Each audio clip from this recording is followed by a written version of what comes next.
जब से space as शुरू हुई है, हमारी कम्युनिकेशन पूरी तरह से बदल गई है, हमारी नेविगेशन पूरी तरह से बदल गई है और इन सब को बदलने में सबसे बड़ा हाथ है हमारी सैटेलाइट्स का। तो चलो आज इन्हीं के बारे में कुछ जानते हैं। Let's get started.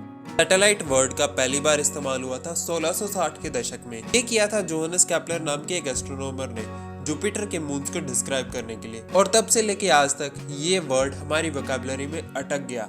लेकिन इसमें सबसे बड़ा ब्रेक थ्रू आया 1957 में, जब सोवियत यूनियन यानी आज के रशिया ने स्पुतनिक 1 दुनिया का सबसे पहला आर्टिफिशियल सैटेलाइट लॉन्च किया और उस दिन से दुनिया पूरी तरह से बदल गई। ये साबित हो चुका था कि इंसान धरती छोड़कर बाहर जा सकता है और वहां से वापस धरती के ऊपर भी इंफॉर्मेशन भेजी जा सकती है। लेकिन सैटेलाइट कम्युनिकेशन स्टार्ट करने वाला देश था यूनाइटेड स्टेट्स ऑफ अमेरिका अपनी टेलस्टार सैटेलाइट के साथ सन 1962 में। ये पहली बार था जब हम धरती पर दो जगह खड़े होकर सैटेलाइट की मदद से कम्युनिकेट कर पा रहे थे।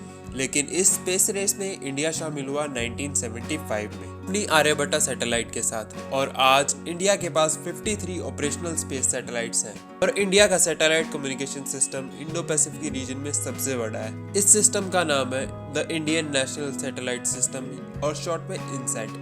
इसे पूरी तरह से डेवलप किया गया है हमारे इसरो साइंटिस्ट के द्वारा। लेकिन अगर हम आज की तारीख की बात करें तो ये नॉर्मल कम्युनिकेशन या फिर फोन कॉल से आगे बढ़कर सैटेलाइट कम्युनिकेशन अब इंटरनेट की तरफ जा रहा है। ये सब कुछ शुरू तो हुआ था 2003-4 के दशक में, लेकिन इसमें सबसे बड़ा ब्रेक थ्रू लेकर आई स्पेसएक्स अपने स्टारलिंक प्रोजेक्ट के साथ। इसमें कई सैटेलाइट्स आपस में कनेक्ट होकर धरती के ऊपर इंटरनेट ब्रॉडकास्ट करवाते हैं, जिससे हमें धरती के ऊपर मौजूद सेल टावर्स की जरूरत नहीं पड़ती। स्पेसएक्स फिलहाल दुनिया में सबसे बड़ी इंटरनेट प्रोवाइडर कंपनी है जो सैटेलाइट की मदद से इंटरनेट प्रोवाइड करवाती है, और ये अब भी इसे लीड कर रहा है। सैटेलाइट ने हमारे रहने बात करने का तरीका पूरी तरह से बदल दिया। लेकिन हर सिक्के के दो पहलू होते हैं, एक अच्छा एक बुरा।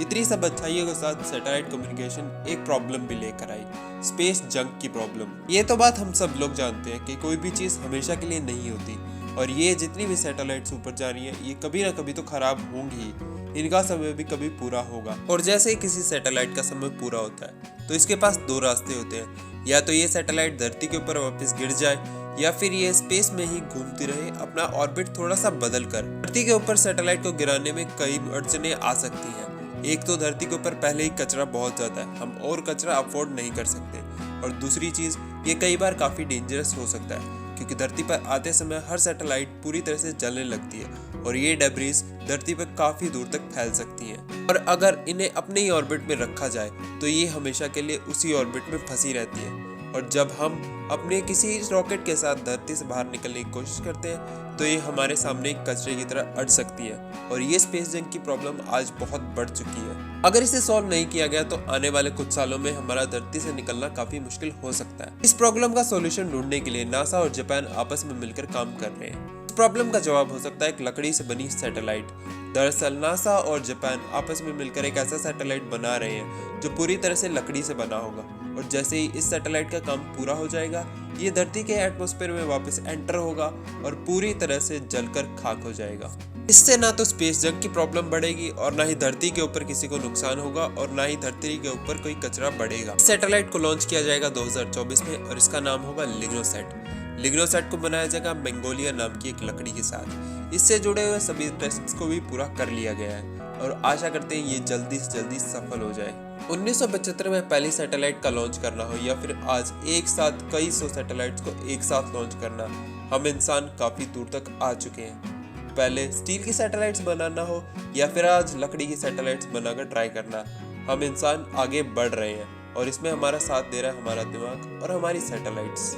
अब ना जाने इन सैटेलाइट्स में और क्या नए इनोवेशंस होंगे, हम इसके बारे में तो और चर्चा करते रहेंगे। अगर आपके कोई सवाल या फिर कोई सुझाव हो तो प्लीज कमेंट में लिखना मत भूलिएगा। हम आपसे मिलते हैं किसी और वीडियो में, तब तक के लिए जय हिंद, वंदे मातरम।